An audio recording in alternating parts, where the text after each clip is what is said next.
Di tengah hiruk-pikuk Jakarta yang tak pernah berhenti bergerak, masih ada orang-orang yang menyambung hidup dari apa yang kerap dianggap tak berharga. Mereka tak pernah menjadi pusat perhatian. Namun, di balik setiap langkah dan keringat yang dicurahkan, tersimpan kisah tentang ketabahan, cinta, dan perjuangan yang jarang terlihat.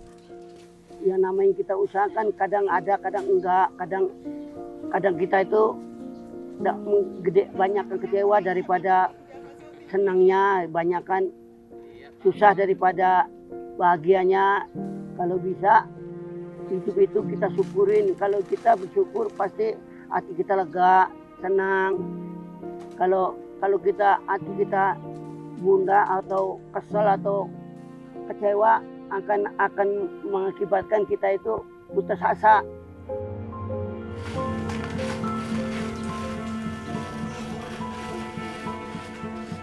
Ya kayak seperti pahlawannya gitu ya, pahlawan tanpa jasa dia. Ini ya walaupun dia punya penyakit tapi dia berjuang gitu ya untuk anak istrinya. Itu hebat ya, itu memang saya akuin dia itu. Inilah Refleksi. Temukan kisah, temukan harapan.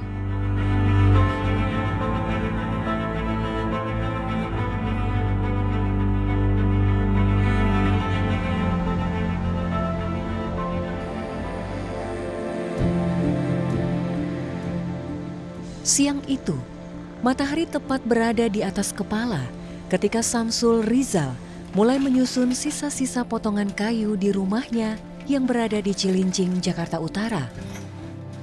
Di tangannya, sejumlah alat perkakas sederhana menjadi bekal untuk mengumpulkan kayu-kayu yang tersisa. Pekerjaan yang bagi sebagian besar orang mungkin dianggap sepele, namun bagi pria yang akrab disapa Rizal ini menjadi sumber penghidupan yang tak tergantikan. Sudah 18 tahun Rizal setiap harinya harus berjalan menyusuri jalanan dan menemukan kayu bekas yang sekiranya layak dikumpulkan. Namun, kian hari jumlahnya kian tak menentu. Di balik pekerjaan yang menguras tenaga ini, tersimpan kenyataan yang tidak ringan. Penghasilan yang diperoleh tak selalu pasti, sementara kebutuhan keluarga terus berjalan. Ya dulu mah karena kan rumah orang rumah kayu, sekarang kan rumahnya pakai itu besi ringan. Jadi rumah-rumah yang pakai kayu udah nggak ada, susahnya begitu. Semenjak rumah diganti sama besi ringan ini, saya susah nyari kayunya. Dulu banyak-banyak sampai 3 beca, 4 beca, tuh tapi kayu peti. Kan harganya murah kayu peti. Sekarang kayu peti mah jarang yang nerima. Maunya kayu balok, karena kita ngirimnya bukan kayak tukang serindet lagi. Dulu mah tukang serindet. Ngirim ke tukang serindet. 2 beca, kadang 3 beca. Kadang 4 beca, kalau lagi ada itu kayu petinya. Kita kan ngambil di pembuangan sampah pasar.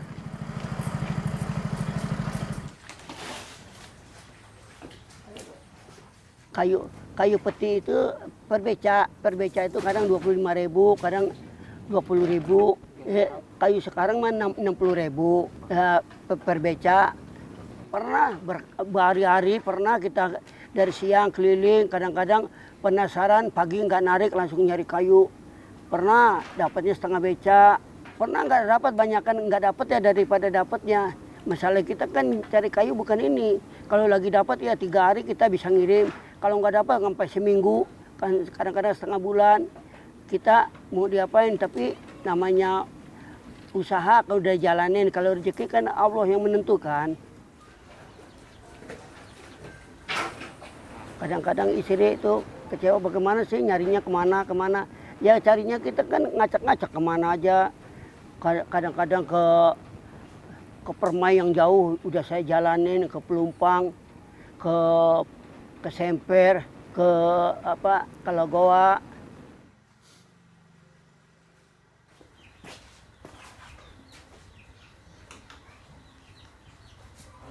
Iya Pak, bisa ya Pak ya, 60.000 ya. Terima kasih Pak.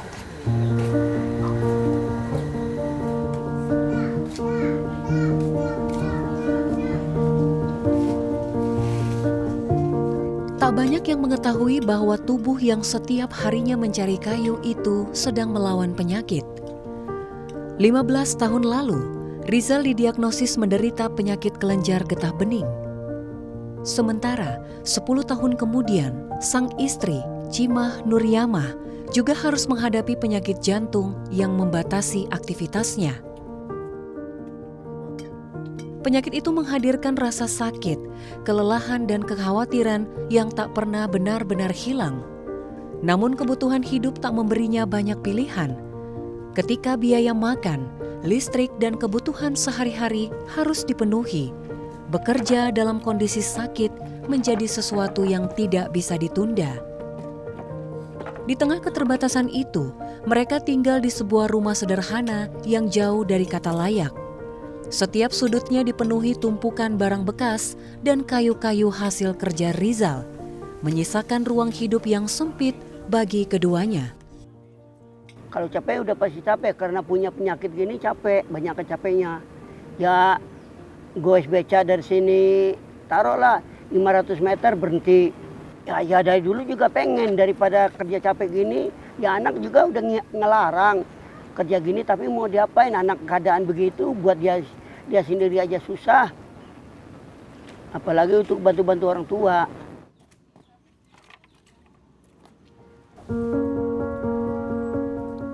Ya itu, kalau saya sakit begini nggak bisa cari uang kayak gitu.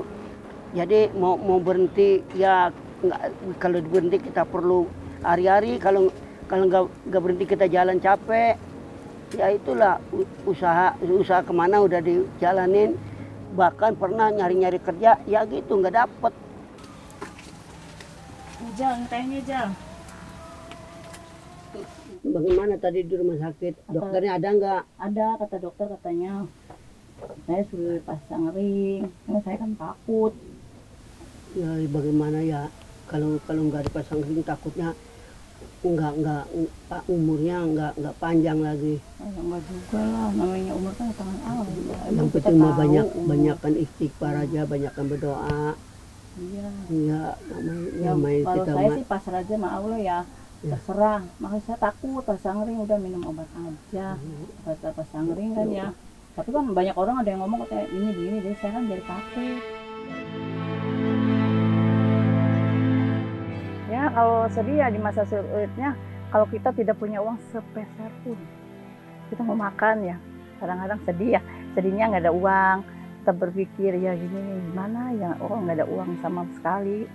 Ya namanya kita mah udah ini ya, apa aja lah, walaupun kita makan sama apa aja kan jadi, mau nasi kayak, mau pakai apa, kadang-kadang saya kalau nggak ada apa-apa ya makan itu aja Pak, masak air, potong-potong bawang merah, kasih masak udah jadi suami saya.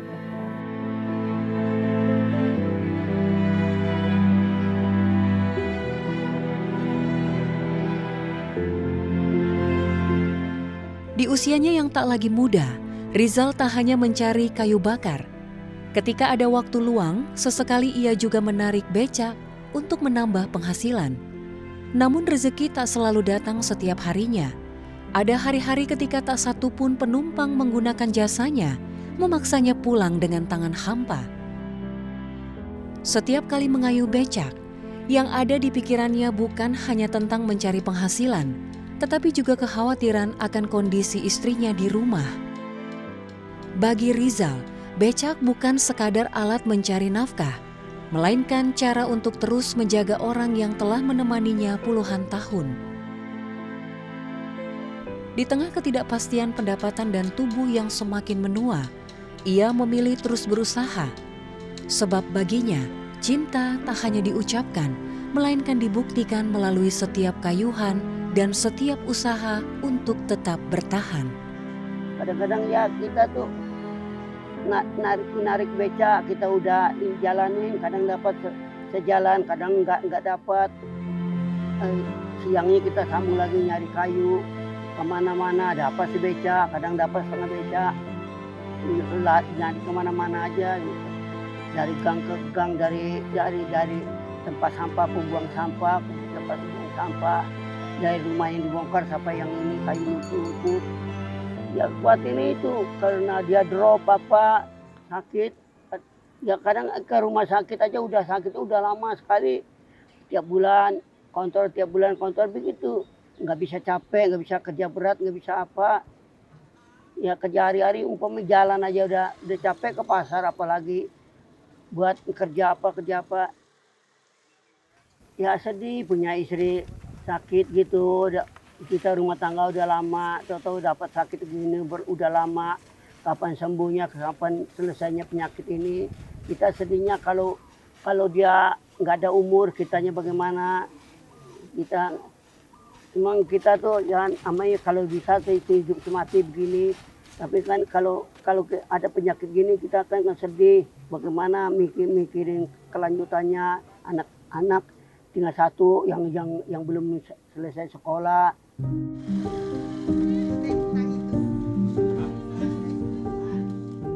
Bagi banyak orang, kasih sayang sering digambarkan melalui kata-kata atau perayaan-perayaan besar. Namun bagi Rizal dan istrinya, hal itu hadir dalam bentuk yang jauh lebih sederhana. Dalam perhatian kecil yang dilakukan setiap hari, dalam kesediaan untuk saling membantu ketika tenaga mulai berkurang.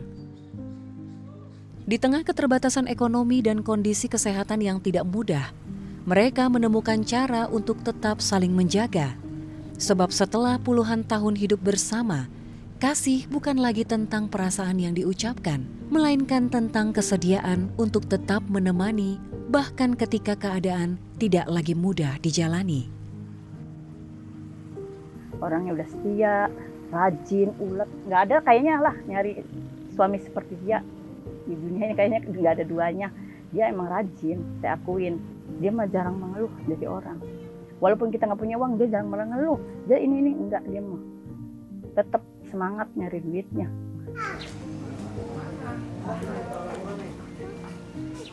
Ya saya kagumnya dia tuh gigih orangnya ya nyari apa itu nafkahnya gitu, nggak pantang itu hujan kayak apa dia tetap walaupun hujan dia tetap keluar.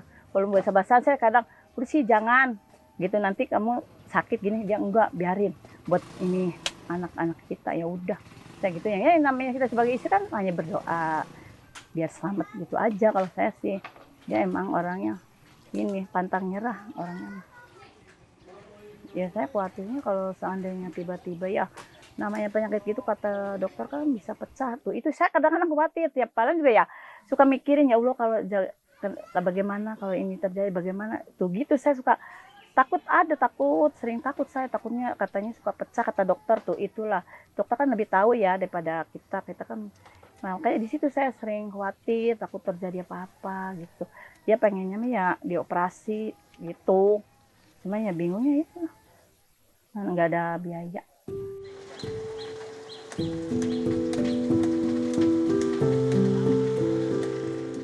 Namun kisah mereka bukan hanya tentang perjuangan dua orang pencari kayu bakar di Cilincing. Kisah ini juga menggambarkan kenyataan yang dihadapi banyak pekerja sektor informal di Indonesia. Mereka bekerja tanpa kepastian pendapatan, tanpa jaminan hari tua yang memadai, dan seringkali tetap harus bekerja bahkan ketika kondisi kesehatan tidak lagi memungkinkan.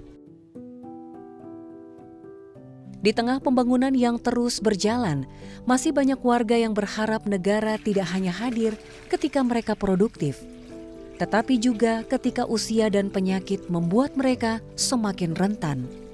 Sebab kehidupan yang bermartabat tidak seharusnya bergantung sepenuhnya pada seberapa kuat seseorang mampu bekerja hingga usia senja. Ya kalau bisa lah saya dibantu, ya bantu buat saya usaha atau kerja, kalau ada kerja, kalau ada yang ingin saya membuka bengkel, apa usaha jualan sembako, warung-warung kecil-kecilan, atau kerjaan yang lain kalau ada yang ringan ya ukuran umur saya gitu, tenaga saya karena badan saya kan badan kecil kan, kalau umpamanya kerja yang berat ya nggak bisa, kerja yang sesuai dengan umur dan itu saya lah tenaga saya.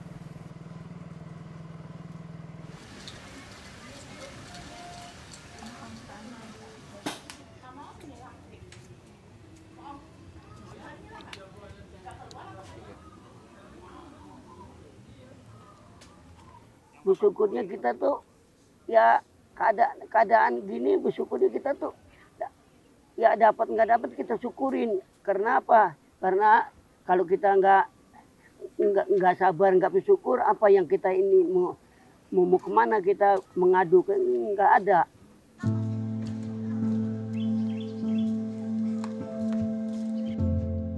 Ya kita mau bersyukur aja ya, masih diberikan umur panjang sama Allah. Walaupun kita hidupnya begini ya, saya mau bersyukur aja begitu. Bersyukur banget udah ya saya bersyukur Allah udah ngasih kita umur panjang. Ya kita udah ini walaupun nggak punya uang, tapi ya kita mah banyak bersyukur aja.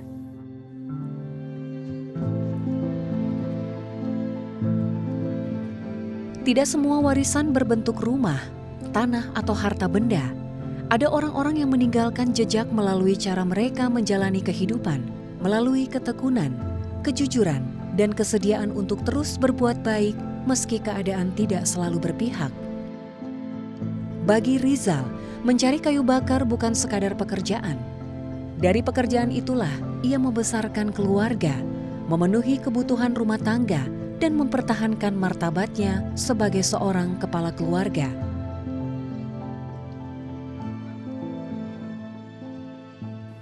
Sebelum nyampe di rumah udah sedih, udah ngeluarin air mata, udah kadang-kadang nggak mau pulang ke rumah.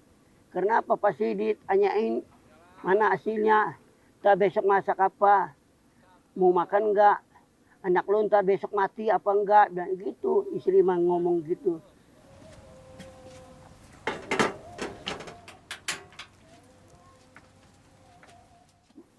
Bersyukurnya tuh istri, dia punya istri yang sabar, yang mempunyai hati yang mulia menurut saya. Karena kan dia tuh menerima apa adanya, walaupun ada nggak ada dia diam aja. Kadang-kadang nanya nggak dapat hasil, nggak ini, udahlah palah, mau diapain besok kita usahakan apa aja gitu. Kalau bisa kita ini aja kita puasa gitu.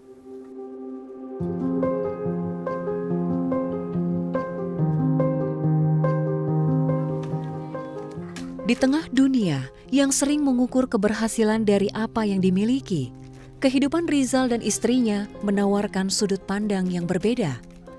Mereka mungkin tidak memiliki banyak hal secara materi, namun mereka memiliki sesuatu yang sering kali sulit ditemukan, rasa syukur atas apa yang masih dimiliki hari ini. Namun dari sudut kecil di Cilincing, mereka mengingatkan bahwa kekuatan manusia tidak selalu terlihat dalam pencapaian yang luar biasa. Kadang kekuatan itu hadir dalam bentuk yang sederhana, tetap bekerja saat keadaan sulit, tetap mencintai saat hidup penuh ujian, dan tetap bersyukur atas hari yang masih diberikan. Karena pada akhirnya, kehidupan yang bermakna bukan tentang seberapa banyak yang dimiliki, melainkan tentang bagaimana seseorang menjalani hari-harinya dengan martabat dan harapan. Kita ya walaupun kita orang nggak punya, orang ini, tetap kita mah harus bersyukur sama Allah. Itulah makanya jalan satu aja begitu, kita harus, walaupun kita banyak harta banyak apa, kita nggak bersyukur sama aja. Pokoknya itulah intinya, kita harus bersyukur, kita harus banyak-banyak bersyukur gitu. Walaupun kita bagaimana juga kalau nggak bersyukur sama aja.